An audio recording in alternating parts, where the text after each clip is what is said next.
Time check tayo, 1:14 PM. Medyo tanghali na kami nakabiyahe mga parts kasi galing kami kanina sa may clinic.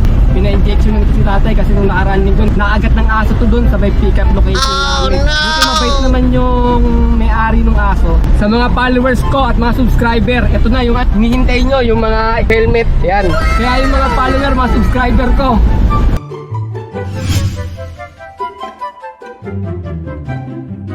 good day mga pards. Today is another booking day na naman tayo. April 26 ngayon, Friday. Sa mga followers ko at mga subscriber, ito na yung hinihintay nyo, yung mga helmet. Yan, dala-dala natin ngayon mga pards ang L300 na puro. Kaya yung mga follower, mga subscriber ko, joke lang, deliver natin to sa may Dasmariñas, bandang Paliparan, Dasmariñas, deliver natin to ngayon. Ito yung natin, first booking natin. Ayan yung first booking natin mga pards, from Baysa going to Dasmariñas sa may Paliparan to sa halagang 1,366. Ang layo ng drop-off location ay 54 km. Alright, let's go! Time check tayo, 1:14 PM. Medyo tanghali na kami nakabiyahe mga parts. Galing kami kanina sa may clinic. Pina-injection nito si tatay kasi naagat ng aso to doon sa may pick-up location namin. Buti mabait naman yung may-ari ng aso. Sinagot niya naman yung pang-injection na. Kada injection nagbibigay siya ng pang-inject ng anti-rabies. Pasensya na mga parts, nakakunot yung noon natin kasi napakainit ng panahon yan Yung tinatagaan namin na walang aircon kasi napakalaki talaga ng dinidiesel namin pagka gumagamit kami ng aircon. Yun nga si tatay nasa kanya ngayon yung araw nakakalahati lang yung salamin niya sa may gilid. Inangat niya lang ng konti kasi nakakapaso yung init Minsan nga sinasabi ko kay tatay kahit na malakas na yung diesel namin basta mag-aircon lang namin kasi sabi niya magtipid daw Pero tayo mga parts sa may Ortigas flyover. Yan, medyo traffic pero ayos naman yung kahit traffic siya, umaandar naman ang pausad-usad ng daan-daan kaya okay lang kahit na medyo traffic. Basta ganito lang, umaandar-andar siya ng pakonti-konti, ayos na to. Wag lang talaga yung talagang nakahinto tayo rito na medyo natatagalan tayo sa pag-abante. Yun ang pangit na traffic sa kalsada. Pero yung mga ganitong yan, ganyan, umaabante naman kahit papano, ayos na yan. Dapat nga mga parts, dapat to sa Skyway dapat tayo dadaan. Ang problema lang kasi wala kaming RFID. Wala lang tayong update ngayon dun kung pwede pa yung cast lane Kasi nung huling daan ko dun, noong February 14, may mga notice na nakalagay dun. Bawal na naman yung cast lane sa may Skyway. Kaya hindi tayo sumusugal baka mamaya na mapabilis tayo, mapatagal pa tayo dahil sa abala ng paghihintay doon tapos matikitan pa tayo. Kaya nagtsatsaga tayo sa may EDSA. May daan naman sa Osmeña, mas madali sana ro, Osmeña Highway dito sa may Maynila. Ayun yung pinakamagandang daanan. Kaso pagdating mo Osmeña Highway kasi maraming smoke belting din mga parts kaya iniiwasan natin yung kalsada na yan.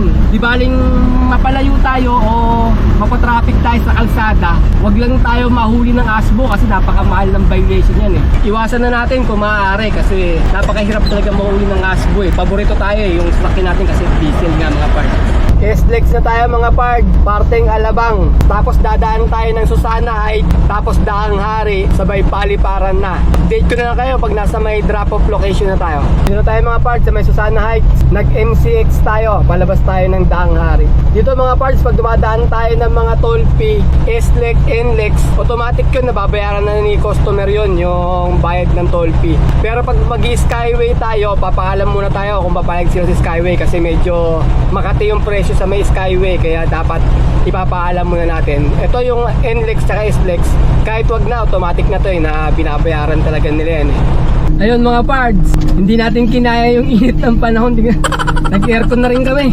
Wala, nakakahilo Kaya obligado talagang mag-aircon para hindi tayo ma-heat stroke. Drop off tayo mga pards ng first booking natin, Dasmariñas na tayo. Sir, kaya po, Mark Edison, ito ano to ito yung nag-book sa taas. Ano to, drop off, helmet. Ha? Ma'am, yung ano po resibo nung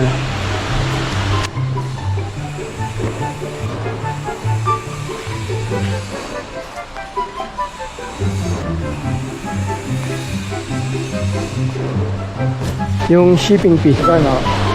155 sa toll, tapos 1366 ang add natin na 1521. So sir, yung ano, baka kailangan nyo pong ticket ng toll fee. Nandito tayo ngayon mga pards sa may Dasmariñas, Cavite.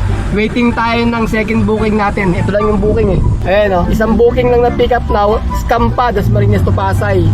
Ang pamasahe niya 2.3, may tip na 1.5. Tapos may abono siya na 4.8. Yan, 100% talaga scam to mga parts. Dito tayo ngayon sa may Dasmariñas. Dito tayo nag-waiting ng booking. Update ko kayo pag meron na tayong second booking. Time check, 3:28 PM. Meron na tayong second booking. From Dasmariñas going to Pasay sa halagang 1,015. Ang layo ng pick-up location ay 4.2 km. Papunta na kami sa may pick-up location. Pick-up lang ako, lalamove. Ayun po. Oh. Lalamog po. Dito sir, ikot ko kayo sa Nakarala. Kay Tony ang pick up dito, tapos papuntang ano to eh, sa ano ba to? Pasay. Ayun mga parts, pick up natin. 4 na panel. Ayun na sir, diretso lang na sa akin na yun.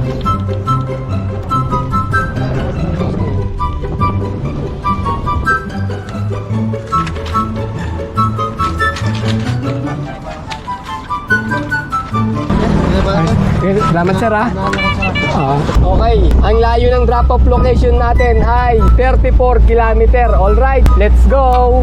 Dito na tayo mga pards sa may domestic airport compound sa may Delta Gate. Dito ang ano eh, drop-off natin. Kanina pa kami nandito, natawagan namin yung drop-off. Ring lang ng ring, walang sumasagot. Ngayon, pinuntahan natin yung guard dun. Tinanong ko kung ano ba procedure. Sabi daw, kailangan daw makontak daw natin yung drop-off kasi bawal daw pumasok sa loob. Yung drop-off daw na mag-receive, siya raw yung pupunta rito sa atin. Siya daw mag-receive daw dito, bawal daw pumasok yung mga delivery. Kaya daw kailangan makontak daw natin to. Sabi niya, ganun daw talaga. Talagang mahirap daw kontakin yung mga dyan sa loob. Dito na mga part, receiver natin ay nakakay sa may sasakyan doon.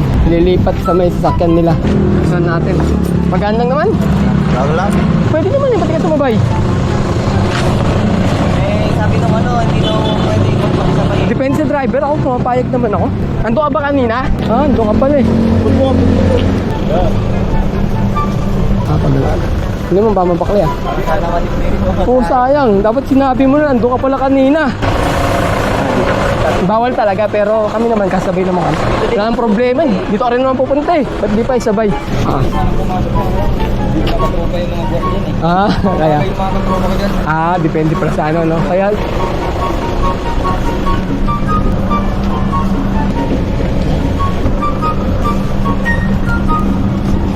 ano, picture ko. Kano ba yun? Bali na sir, no? 1,000, yan. 1,015. Picture ko na sir. Sabay na sana kami kanina. Sayang, di mo pa. Kala ko nandito lang kayo. Kala ko pinapick up lang. Pero kung sinabi mo sa akin nandun kayo, Hindi nung sila kasi nag-ano eh, yung top. yung stop doon. Depende naman sa driver. Yan lang sir ha. Kuling ko na kulit. Hindi na to. Okay na to? Salamat ha. Sige sir. Guys, sa wakas nakakuha tayo ng third booking mga pards. Nagabang tayo ng 6:20, 7:33 na. Ngayon lang tayo nakakuha ng third booking. From Paranaque going to Unang Sigaw, Balintawak sa halagang 737. Ang layo ng pickup location ay 1.5 km. Papunta na kami sa may pickup location. Mga pards sa pickup location. Kay Lander yun. Dito kay sir. 36 yan. 36? Walang buhat to mga parts, pero sabi ni ma'am, bibigyan niya tayo ng buhat pagdating doon. Wala sa booking, hindi naglagay ng buhat eh. Kala niya raw may magbubuhat eh. Kaya tayo magsasalansan nito. Okay, 6. 6 na lang. Taas. Taas eh. Kasya pa ba yan dyan? Oo. Okay, picture. Ito yung mga parts, drop off, third booking. Ayan, buksan yan. Ayun sa akin na. Ano to? Ito, saan to? Ito! Saan? Sir to. Magkano ba yun? 35? 5.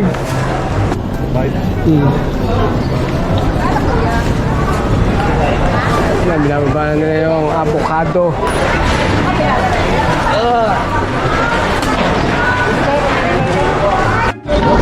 Okay, tapos na. Last. Wala na. Wala na. Wala na. 36. Langin mo nga. Legit, langin mo nga. Naku yan. Sila nakalagay dyan na.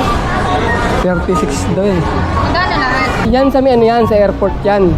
Oo, tapos ayan yung dito. Magkano ba dyan? 35? Magkano lang? Ito. Sabi kasi ni Ma'am Charis, magdagdag daw si na ano eh. Yung helper kami nagbuat dun eh. Sa airport. Nito. Bali magkano? Ha? Ayan na lahat. Oo, ayan na yung total. Tawagan nyo nga po kuya. Iba na yung sumasagot eh, lalaki na eh. Asawa niya po. Asawa niya yun? Bilangin mo kuya. Ha? 6. 36. Ma'am, magandang gabi po, ma'am. Unattended na. Kanina sumagot eh, lalaki. Ma'am, kayo po yung driver. Subukan mo ulit. Pakipuntan niyo muna po ang sinakyan. 1,007. Oo. Kasama po kayo sinaran. Sige, salamat Thank ah. you kuya.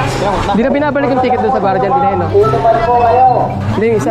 Para susuki, nagulay Yan. sila. Sige, salamat. Pakipuntan niyo muna po. Okay mga pard, kwentahin natin kung magkano tayo ngayong araw na to dahil pauwi na kami ng bahay. Sa magabang biyahe natin kay Lalamove ay nakatatlong booking tayo at ang kinita natin ay naka 2,581 tayo mga pard. Sabihin na natin naka 2,600 tayo. Pagkatapos nakakuha tayo ng tip, yung last booking natin mga pards, 200 yun yung binayad sa atin ni ma'am na buwat. Kaya 2,600 plus 200 equals 2,800. Yun ang kinita natin ngayon mga pards sa araw na to. Pagkatapos bawasan naman natin ng 800 na diesel. Tsaka 100 na pangkain lang mga pards kasi 60 pesos lang yung binili namin ulam. Isang order lang. Tapos yung 40 pesos bumili namin ng tinapay na merienda namin. Kaya 100 lang. 800 tsaka 100 na pangkain equals 900 yun mga pards. Ngayon, yung 2,800 bawasan naman natin ng 900. 2,800 minus 900 equals 1,900. Yun ang kinita natin ngayon mga pards sa araw na to. Naka 1,900 tayo na malinis. Labas na rin yung pangkain, pandiesel, saka yung commission ni Lalamove.